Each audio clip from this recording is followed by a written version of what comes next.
Modern dance में training लेने के बाद गुरुदत्त एक डांस डायरेक्टर बनकर प्रभात स्टूडियोज पहुंचे। वहीं देवानंद से मुलाकात हुई और नवकेतन बैनर के साथ ही गुरुदत्त का करियर चल निकला।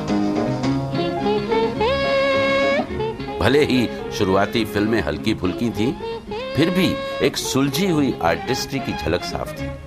तदबीर से बिगड़ी हुई तकदीर बना ले, तकदीर बना ले। फिर प्यासा रिलीज हुई। ये तख्तों ये ताजों की दुनिया। ये फिल्म थी या किसी दिल जले शायर की शायरी, मनोरंजन था या समाज से बेदिली, मरहम था या फिर जख्म। जला दो इसे फूंक डालो ये दुनिया, जला दो जला दो जला दो इसे फूंक डालो ये दुनिया, मेरे सामने से हटा लो ये दुनिया, तुम्हारी है तुम ही संभालो ये दुनिया। ये दुनिया अगर मिल भी जाए तो क्या है।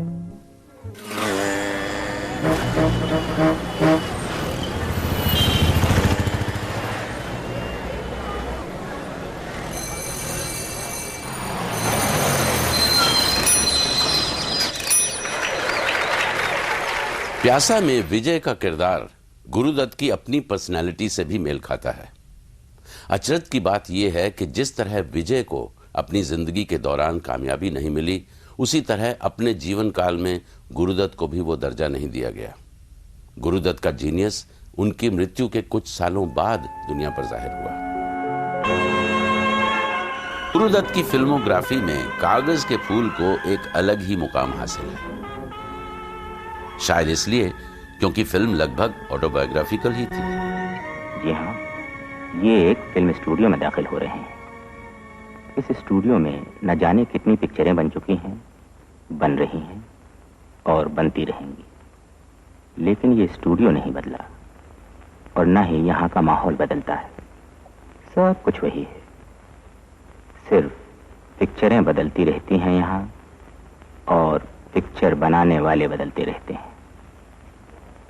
एक जमाना था जबकि ये भी यहाँ पिक्चरें बनाया करते थे। उस वक्त तक तो कामयाब पिक्चरें बनाई थी उन्होंने, मगर उनको ये इंडस्ट्री वो पहले से देख चुके थे, काम कर चुके थे। उन्हें ये समझ थी कि एक कामयाब आदमी की कितनी आवभगत इज्जत प्यार होता है और जब वो कामयाब नहीं होता है तो उसका क्या हाशर होता है। उसकी समझ तो उनको थी। उड़ जा प्यासे भंवरे, रस न मिलेगा खारों में, कागज के फूल जहाँ खिलते हैं, बैठ न उन गुलजारों में, नादान तमन्ना रेती में, उम्मीद की कश्ती खेती है। जिन उदास आंखों से गुरुदत्त ने प्यासा के कवि पर नजर डाली, उसी निगाह से उन्होंने इस बार एक फिल्म मेकर के जीवन को देखा, एक डायरेक्टर के जीवन को, जो अपने बनाए हुए माहौल को तो कंट्रोल कर लेता है, लेकिन उसके बाहर उसका बस नहीं चलता। सब कुछ बिखर सा जाता है। कैसे बता सकते हैं?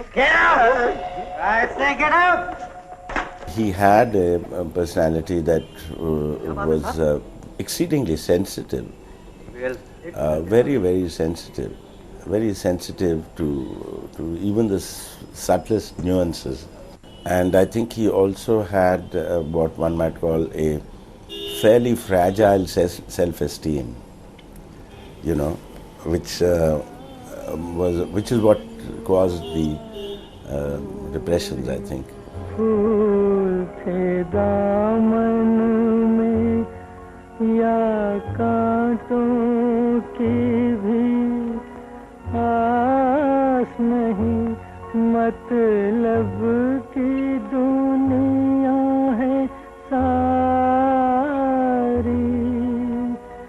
बिछड़े सभी बारी बारी। दोस्तों और जानकारों का मानना है कि गुरुदत्त के अपने पारिवारिक जीवन पर काले बादल मंडरा रहे थे, ठीक उसी तरह जैसे फिल्म डायरेक्टर सिन्हा की शादी टूटने के कगार पर थी। When they first got married, they were madly in love with each other, and there are many common interests like the music they used to discuss and everything. I don't know what happened later on, what was the conflict between them, but they used to have lots of fights. दूसरी तरफ अपने film की heroine से उसे प्यार हो जाता है।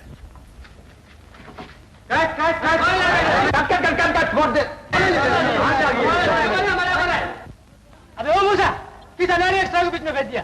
जी ये कोट है इसमें। कोट? जी हाँ, बरसात में, मेरा मतलब दिल्ली में आपने दिया था ना मुझे, वो बरगद के पेड़ के नीचे। When you make somebody an actress of your own, or you create somebody, probably you do get involved and close to that person, and maybe they had some kind of vibrations and must have had some emotional involvement, but I can't say whether it is because of this or because of that, that later on whatever happened, but there were lots of conflicts between his wife and him, and there used to be arguments about her. लेकिन heroine खुद को film director से दूर हटा लेती है, क्योंकि इसी में उसे सबकी भलाई नजर आती है। क्या यह भी आत्मकथा थी? वक्त ने किया क्या हंसी सितम, तुम रहे न तुम, हम रहे न हम। वक्त ने किया क्या हंसी सितम, तुम रहे न तुम, हम रहे न हम। वक्त ने किया। इस खास उस सीन के लिए जो उन्होंने 2 सीन और वक्त ने किया क्या हंसी सितम, उसके लिए उन्होंने खास महबूब स्टूडियो बुक किया था और उनको सर्टन लाइट इफेक्ट की ज़रूरत थी। तो फिर उन्होंने महबूब साहब से रिक्वेस्ट की और एक ऊंचाई से जो स्टूडियो लाइट और बाहर की नेचुरल लाइट की रेज जो आती हैं, उसके लिए उन्होंने ख़ास खिड़की बनवा के तुड़वाई थी उस इफ़ेक्ट के लिए। और महबूब साहब भी गुरुदत्त जी को जानते थे और समझते थे कि ये बहुत अच्छे डायरेक्टर हैं, ये कोई ऐसी बात नहीं कि यूं ही तुड़वा दिया दीवार तो उसका इफ़ेक्ट बहुत अच्छा आया था।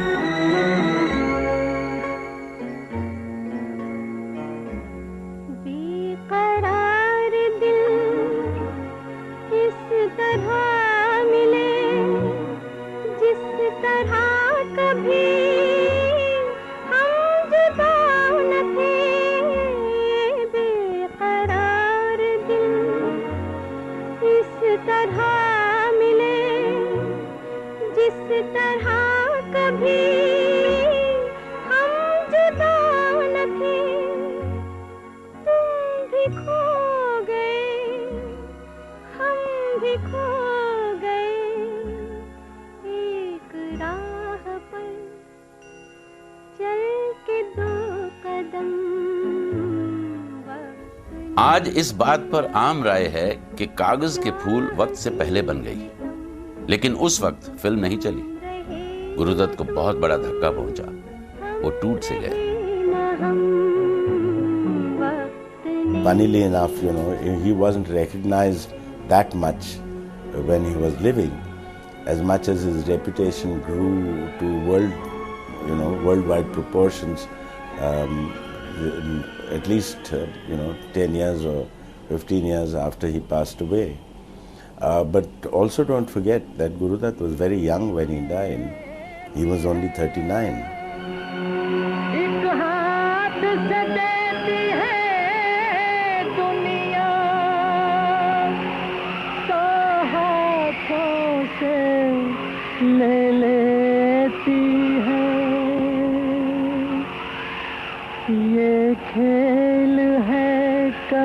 से जारी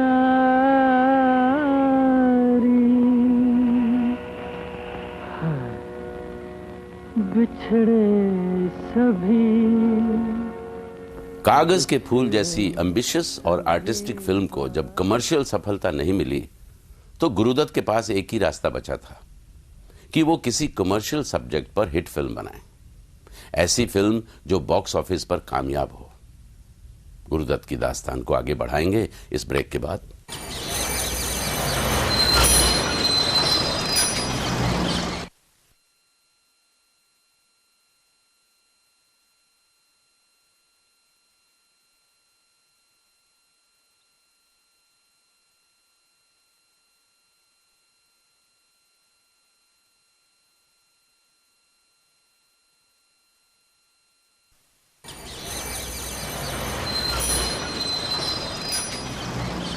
गुरुदत्त की फिल्में लीग से इतना अलग होती थीं कि मनोरंजन की तलाश में आम दर्शक उनसे अक्सर दूर रहते थे। लेकिन गुरुदत्त जैसे फिल्मकार के लिए खुशनुमा कमर्शियल फिल्म बनाना क्या बड़ी बात थी। उनकी अगली फिल्म उनकी सबसे कामयाब कमर्शियल फिल्म साबित हुई। अमा लाखों में क्या करोड़ों में एक है। देखो देखो कैसी आंखें, दिलो ईमान छीनने वाली। ये नाक, ये नक्शा, ये तबस्सुम, ये क्या? एक लड़की ये भी है। अमा हटाओ, इसे तो पाँव भी न दबाओ। 14वीं का चांद भले ही बॉक्स ऑफिस पर नजर रखकर बनाई गई हो, लेकिन लव ट्रायंगल की ये कहानी फिर गुरुदत्त की काबिलियत की गवाही देती है। वहीदा रहमान की संगमरमर सी खूबसूरती को शायद सबसे अच्छी तरह इसी फिल्म में उतारा गया। जुल्फे हैं जैसे कांधों पे बादल झुके हुए, जुल्फे हैं जैसे कांधों पे बादल झुके हुए,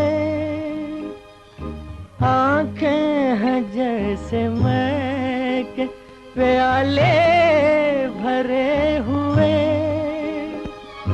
मस्ती है जिसमें प्यार की तुम वो शराब हो,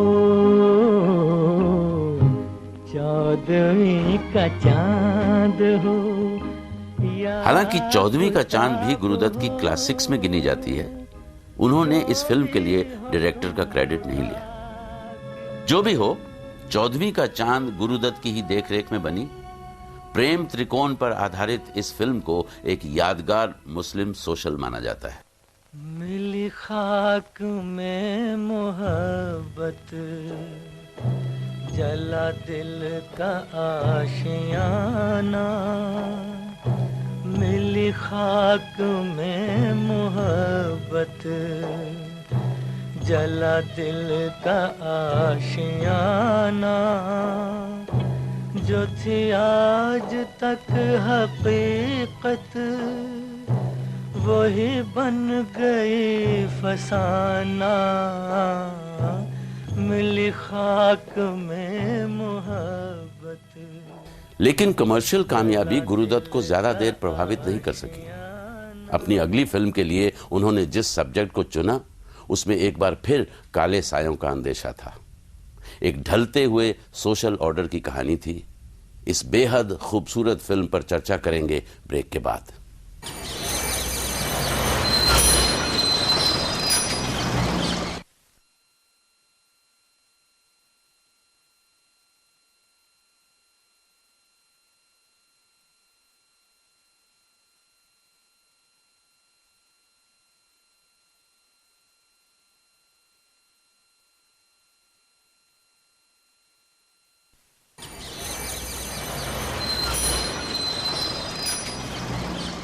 साहब बीबी और गुलाम प्रसिद्ध बंगला राइटर विमल मित्र के नावल पर आधारित थी।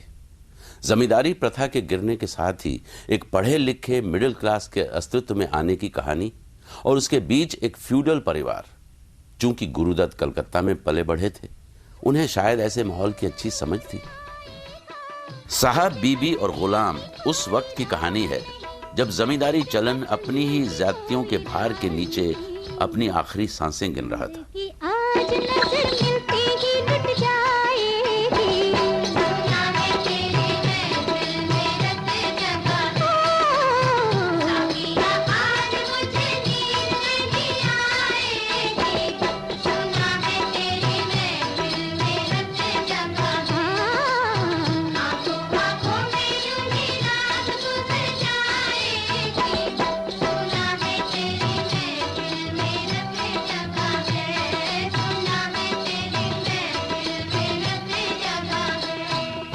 एक तरफ इन हालातों में कैद छोटी बहू और दूसरी तरफ एक उभरती हुई मॉडर्निज्म की हवा में सांस लेता एक नया मिडिल क्लास।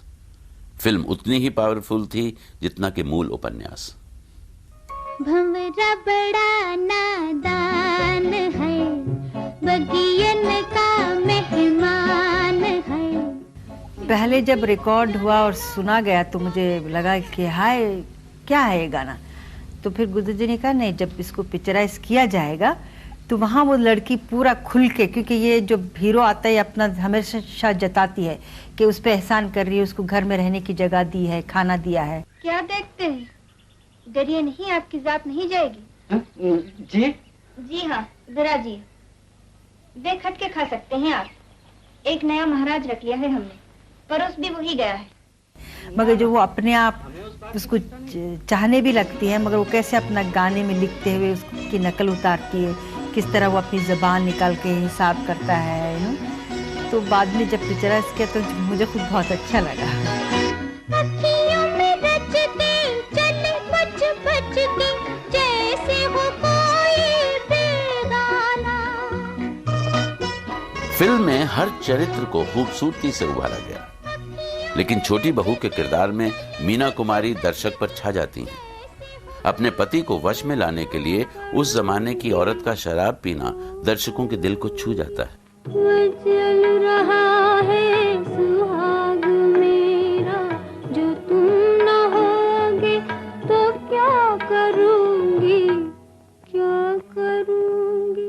न जाओ सैया छुड़ा के बैया, कसम तुम्हारी मैं रो पड़ूंगी, रो पड़ूंगी। फिल्म ना तो किसी को दोषी ठहराती है और ना ही किसी नायक खलनायक के दायरे में रहती है। सिर्फ एक सेंसिटिव निगाह डालती है बदलते हुए वक्त पर। वक्त की आवाज सुन और भ्रम को पहचान। राजवता नहीं रहे, महल नहीं रहे, ये हवेलियां भी नहीं रहेंगी। मैं ठीक कहता हूँ लड़के, ठीक।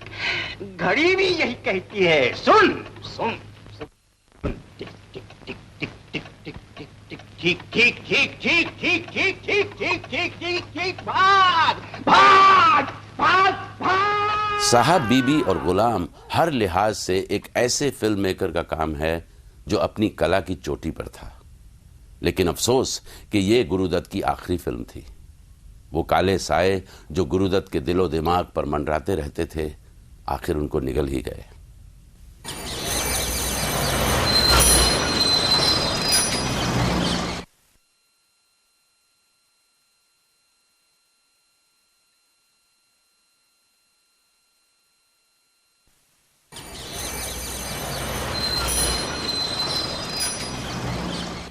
किस बोझ तले दबा हुआ था गुरुदत्त का पूरा अस्तित्व। कैसे काले अंधेरों की घुटन थी जिससे वो निकल न सके। वो तड़पते रहे। शायद ये दुनिया उन्हें रास नहीं आई, उनके सवालों के जवाब नहीं दे पाई। फिर यहां जीते रहने का क्या ही मकसद हो सकता था। हर एक जिस्म घायल, हर एक रूह प्यासी, निगाहों में उलझन, दिलों में उदासी। ये दुनिया है या आलम बदहवासी। ये दुनिया अगर मिल भी जाए तो क्या है, ये दुनिया अगर मिल भी जाए तो क्या है। 10 अक्टूबर 1964। देर रात तक अपनी अगली फिल्म पर काम करने के बाद उन्होंने टेलीफोन पर गीता दत्त से बात की। कुछ वाद विवाद हुआ, कुछ झड़प हुई। फिर गुरुदत्त अपने कमरे में सोने चले गए आखिरी बार। लो आज हमने तोड़ दिया, लो आज हमने तोड़ दिया रिश्ता-ए उम्मीद, रिश्ता-ए उम्मीद। लो अब कभी गिला ना करेंगे किसी से हम, लो अब कभी गिला ना करेंगे किसी से हम। क्या महान कला की रचनाएं अपने कलाकार की बलि मांगती हैं? क्या दुनिया से अपनी कलाकारी का लोहा मनवाने के लिए उसकी मौत जरूरी है ताकि उसके नाम के साथ एक रोमांटिक ट्रेजेडी जुड़ जाए? फिल्म दर फिल्म गुरुदत्त इसी सवाल का जवाब ढूंढते रहे और जिस नतीजे पर वो पहुंचे उसी के अनुसार उन्होंने अपने जीवन की स्क्रिप्ट को पूरा कर दिया। ये खेल है कब से जारी,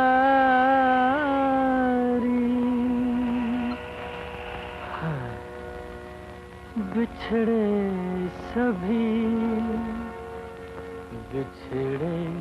सभी बारी बारी, अरे देखी जमाने की यारी, बिछड़े सभी बारी बारी, या कांटों की भी आस नहीं, मतलब की दुनिया है सारी, बिछड़े सभी